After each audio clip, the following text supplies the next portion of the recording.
Fried rice బండన్న దగ్గర ఉండే chicken Manchuria super టేస్టీగా ఉంటుంది కదా! అదే టేస్ట్‌నిచ్చే మంచూరియాని ఈరోజు మనం కూడా ఇంట్లో చాలా సింపుల్‌గా చేసేసుకుందాము. దానికి చికెన్ మ్యారినేషన్‌కి ఫస్ట్ అయితే అల్లం వెల్లుల్లి పేస్ట్, ధనియాల పొడి, గరం మసాలా, ఉప్పు, కారం వేసేసుకొని మంచిగా చికెన్ ముక్కలకి పట్టేలాగా కలుపుకోవాలి. నెక్స్ట్ ఇక్కడ 1 tablespoon cornflour, 1 tablespoon మైదా వేసుకొని బాగా చికెన్‌కి పట్టించి, చికెన్‌కి బాగా కోట్ అవ్వడం కోసం కొంచెం వాటర్ స్ప్రింకిల్ చేసుకొని వీడియోలో చూపిస్తున్నట్లుగా కొంచెం గట్టిగానే కలిపేసుకొని పక్కన పెట్టేసుకోండి. ఒక్క హాఫ్ అన్ అవర్ అయిన తర్వాత ఇక్కడ మనం కలిపి పెట్టుకున్న చికెన్నయితే మంచిగా ఫ్రై చేసేసుకోవాలి.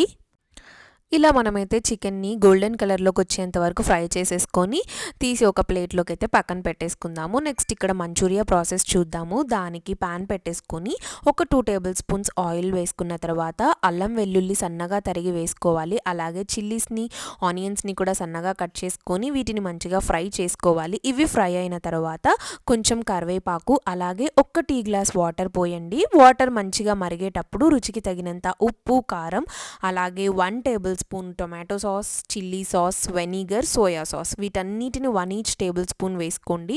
స్ట్రీట్ స్టైల్ చికెన్ మంచూరియా అన్నాం కాబట్టి ఇవన్నీ సాస్ వేసుకుంటేనే మనకైతే ఆ టేస్ట్ అనేది వస్తుంది.